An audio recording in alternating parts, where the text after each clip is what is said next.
Hello friends, आप देख रहे हैं आपका चैनल शेयर बाजार विद आयुष। और दोस्तों बात करेंगे इस वीडियो में किसके बारे में, स्कोडा ट्यूब्स आईपीओ के बारे में। इस वीडियो में हम दोस्तों कंपनी को समझेंगे इन डिटेल, किस तरीके की कंपनी है, किस तरीके का ये आईपीओ है, सब कुछ आपको इस वीडियो में पता चल जाएगा। तो आप लोग देखिएगा वीडियो को पूरा ज़रूर। दोस्तों स्कोडा ट्यूब्स आईपीओ 28 मई से 30 मई के बीच में हमको ओपन होता हुआ देखने को मिलने वाला है। 10 रुपये की फेस वैल्यू के साथ कंपनी अपना आईपीओ लेकर आई है। 130 से 140 का प्राइस बैंड है। 100 शेयर का लॉट साइज, यानी एक बार ध्यान रखिएगा, आपको एक लॉट के अंदर 100 शेयर्स मिलते हुए नजर आएंगे। कुल मिलाकर दोस्तों 220 करोड़ का ये आईपीओ है। पूरा का पूरा फ्रेश इशू आपको देखने को मिल जाता है और दोनों एक्सचेंजेस पे ये लिस्ट होता हुआ दिखेगा। दोस्तों स्कोडा ट्यूब्स कंपनी क्या है? कंपनी दोस्तों ये है एक manufacturer of stainless steel tubes and pipes. ये बात ध्यान रखिएगा, कंपनी जो है वो स्टेनलेस स्टील ट्यूब्स और पाइप्स क्रिएट करती है। इनका जो ओवरऑल प्रोडक्ट्स है तो वो दो टाइप के प्रोडक्ट्स आपको कंपनी के मिल जाते हैं। एक है सीमलेस ट्यूब्स या फिर पाइप्स और दूसरा है वेल्डेड ट्यूब्स या फिर पाइप्स। और इसमें भी 5 प्रोडक्ट लाइंस आपको देखने को मिल जाती है, यानी इसको और डिवाइड किया गया है 5 प्रोडक्ट लाइंस में। Stainless steel seamless pipe, stainless steel seamless tubes, stainless steel seamless U tubes, then stainless steel instrumentation tubes और stainless steel welded tubes and U tubes. इस तरीके से दोस्तों कंपनी ने 5 और फर्दर डिवीजन कर रखा है अपने प्रोडक्ट का। अब जो कंपनी है वो दोस्तों मार्केट करती है उनके प्रोडक्ट्स को under the brand name Skoda tubes limited. और कस्टमर इसके अंदर जो इंक्लूड होते हैं, जिसमें इंजीनियरिंग कंपनी हो गई, ईपीसी हो गया, firms and industrial companies across sectors, जिसमें oil gas, chemicals, fertilisers, power, pharmaceuticals, automotive, railway, transportation, इन सबको कंपनी अपने प्रोडक्ट्स ऑफर करती है। अगर कंपनी की मैन्युफैक्चरिंग और प्रोडक्शन के बारे में बात किया जाए तो दोस्तों कंपनी जो है वो हॉट पियर्सिंग मिल यहाँ पर ऑपरेट करती है फॉर प्रोड्यूसिंग मदर हॉलो, जिसके अंदर देखिए कंपनी सर्व करती है primary raw material for stainless steel seamless products. इसके अलावा जो इनकी मैन्युफैक्चरिंग फैसिलिटी है वो लोकेटेड है on the Ahmedabad Mehsana highway, जो रजपुर में है, फिर कड़ी मेहसाना गुजरात के अंदर। इसके अलावा दोस्तों कंपनी का अगर मार्केट प्रेजेंस आप देखेंगे तो कंपनी ऑलमोस्ट 49 स्टॉकिस्ट है इनके पास। ओवरऑल सप्लाई करती है प्रोडक्ट्स अक्रॉस डोमेस्टिक और इंटरनेशनल मार्केट्स। 16 कंट्रीज को कंपनी अपने प्रोडक्ट्स को एक्सपोर्ट भी कर रही है, जिसमें United states, Germany, Netherlands, Italy, Spain, France, ऐसे बड़े नाम आपको देखने को मिल जाते हैं। डिस्ट्रीब्यूशन नेटवर्क कुछ इस तरीके से है कि दोस्तों इंडिया के अंदर तो अगर आप देखेंगे तो कंपनी ने एक ऑथराइज कर रखा है स्टॉकिस्ट महाराष्ट्र के अंदर, जो इनकी डोमेस्टिक सेल को हैंडल करते हैं। यूनाइटेड स्टेट्स में भी इनके पास एक डेडिकेटेड स्टॉकिस्ट है जो एक्सक्लूसिवली डिस्ट्रीब्यूट करते हैं प्रोडक्ट्स। यूरोप के अंदर कंपनी प्रोडक्ट्स का सप्लाई करती है through stockist in Italy, Germany, Austria and eastern Europe.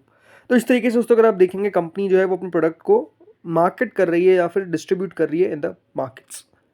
अब दोस्तों अगर बात करते हैं कंपनी के रेवेन्यू के बारे में, और रेवेन्यू में भी किस तरीके से ऑपरेशन में किस तरीके से बायफर्केशन है, मतलब कहाँ से कंपनी मेजरली रेवेन्यू जनरेट कर रही है। तो देखिए फिजिकल ईयर 2024 के अंदर एक बात ध्यान रखिएगा, कंपनी का मेजरली जो रेवेन्यू आया था वो आया था डोमेस्टिक सेल से।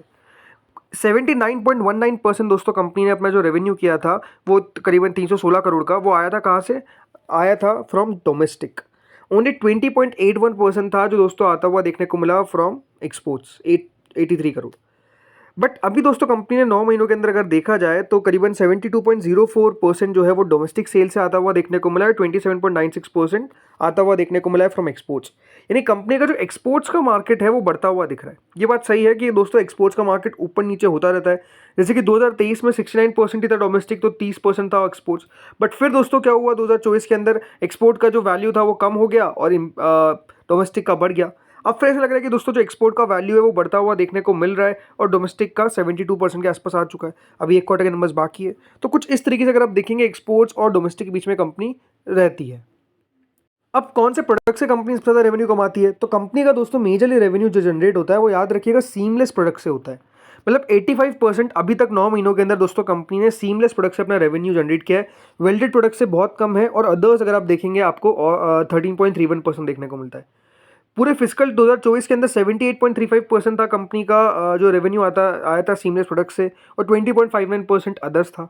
इससे पिछले साल 92% तक याद रखिए कंपनी ने रेवेन्यू जनरेट किया था सीमलेस प्रोडक्ट से, और अदर्स ओनली 4.59% था। तो अगर आप देखेंगे कंपनी का किस तरीके से यहाँ पर भी थोड़ा सा शिफ्ट होता हुआ देखने को मिल रहा है। सीमलेस प्रोडक्ट्स में जो रेवेन्यू है वो थोड़ा सा कम होता हुआ दिख रहा है और अदर्स से कंपनी अपने आप को ग्रो करने की कोशिश और कर रही है। एक बार कंपनी के फाइनेंशियल्स को और थोड़ा सा बारीकी से देखते हैं। रेवेन्यू अगर आप देखेंगे कंपनी का 195 करोड़ था 2022 में, अगले साल 307 करोड़ होता है और अगले साल 402 करोड़ था। यानी ओवरऑल कंपनी का रेवेन्यू अगर आप देखेंगे तो काफ़ी तेज़ी से आपको बढ़ता हुआ देखने को मिला है पिछले कुछ सालों में।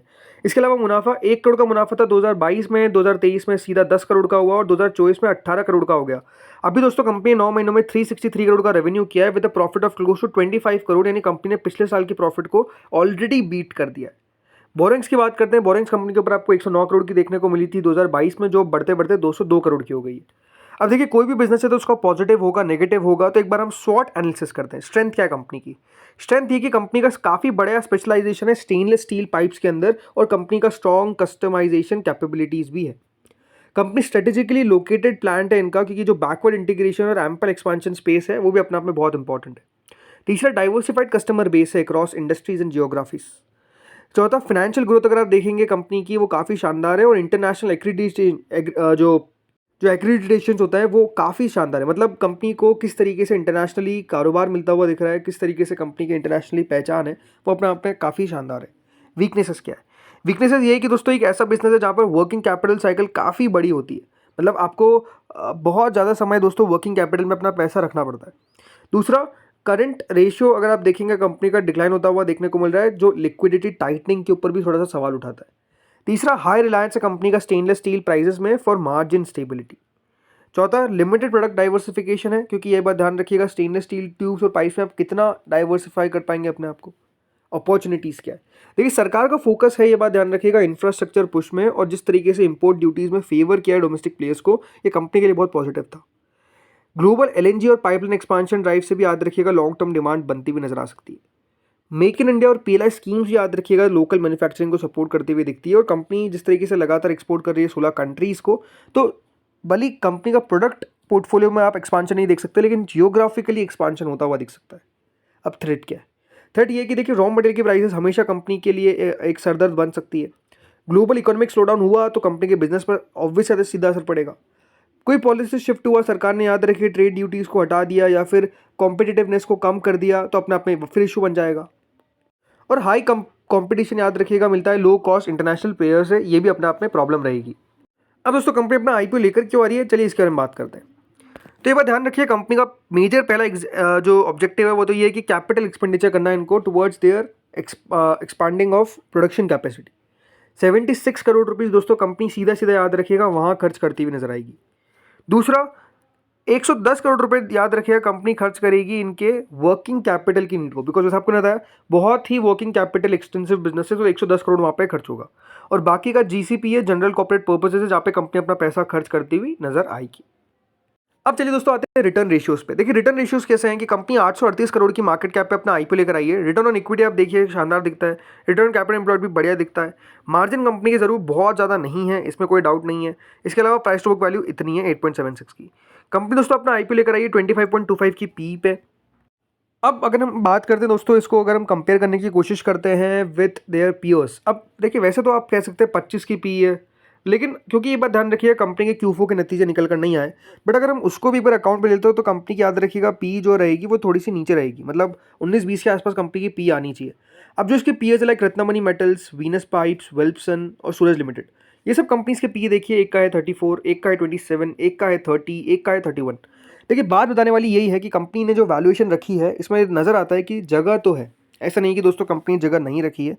और जिस तरीके से पीएस ट्रेड ऊपर करते हुए नजर आ रहे हैं, तो इसका मतलब ये कि हाँ कंपनी में अपसाइड की जगह तो दिखती है, ऐसा नहीं कि बहुत बड़ी अपसाइड है, ये बात भी याद रखिएगा। एक और बात आपको बताता हूँ, ये बात ध्यान रखिए कंपनी ने हाल ही में मतलब आईपीओ लाने से पहले एक प्री आईपीओ प्लेसमेंट किया था 125 रुपये पर शेयर पे। अब कंपनी 140 रुपये पर शेयर पे आईपीओ लेकर आ रही है, लेकिन उस फंड में मालाबार, कैमेलियन इस तरीके से फंड्स आते हुए नजर आए थे। 55 करोड़ रुपए रेस किए गए थे प्री आईपीओ में, लेकिन उसके बाद जो कंपनी की ग्रोथ होती हुई देखने को मिली, तो ऐसा नहीं मैं कह रहा कि जस्टिफाई नहीं है कि अगर कंपनी 140 का प्राइस बैंड लेकर आ रही है तो ऐसा नहीं कि जस्टिफाई नहीं है, जस्टिफाई नज़र आता है। कंपनी दोस्तों लगातार बढ़िया करती हुई नजर आ रही है, इसमें कोई डाउट नहीं है। सरकार का भी सपोर्ट है, जब याद रखिएगा सरकार ने इंपोज की थी anti dumping duty stainless steel, seamless tubes और पाइप्स इंपोर्ट से, तो कंपनी को बहुत फायदा हुआ था, बिकॉज चाइना याद रखिएगा पहले मेजर प्लेयर हुआ करता था, तो उस पर 5 साल का याद रखिएगा एंटी डंपिंग ड्यूटी लगा दी गई। तो ये एक बहुत बड़ा टेलविंड माना गया कंपनी के लिए, और इसलिए अगर आप देखेंगे कंपनी ग्रोथ भी बढ़िया करी। तो ये अपने आप में बढ़िया बात है। इनके मार्जिन्स भी अगर आप देखेंगे तो नज़र सही आते हैं, मतलब इतना कोई बहुत बड़ी दिक्कत वाली बात नज़र नहीं आती है, राइट। कंपनी का याद रखिएगा 32% का ग्रॉस मार्जिन है, 17% का इबिट्टा है, 7% के आसपास का प्रॉफिट आफ्टर टैक्स आपको देखने को मिल जाता है। मार्जिन की हम बात कर रहे हैं, सो अपने आप में कंपनी इस तरीके से बढ़िया नज़र आती है, और प्राइसिंग भी बहुत ज़्यादा एक्सपेंसिव नहीं की गई, ये बात भी क्लियर है। बाकी जो जीएमपी है वो देखिए 12% के आसपास चलती हुई दिख रही है, कोई खास ग्रे मार्केट तो नहीं है, ये बात भी सही है। थोड़ा सा अगर आप देखेंगे आईपीओ उतना कुछ कमाल नहीं कर पा रहे हैं, ये बात भी क्लियर दिख रही है, राइट। उतना पैसा नहीं बना पा रहे हैं, ये बात भी क्लियर दिख रही है। सो अब देखते देखिए आगे होता क्या है। बाकी इंटरेस्टिंग रहेगा सब्सक्रिप्शन देखना। इस वीडियो में दोस्तों इतना ही था। अगर आपको अच्छा लगा हो तो लाइक करिएगा, चैनल से पहली बार जुड़े सब्सक्राइब करिएगा। Thank you friends for watching this video.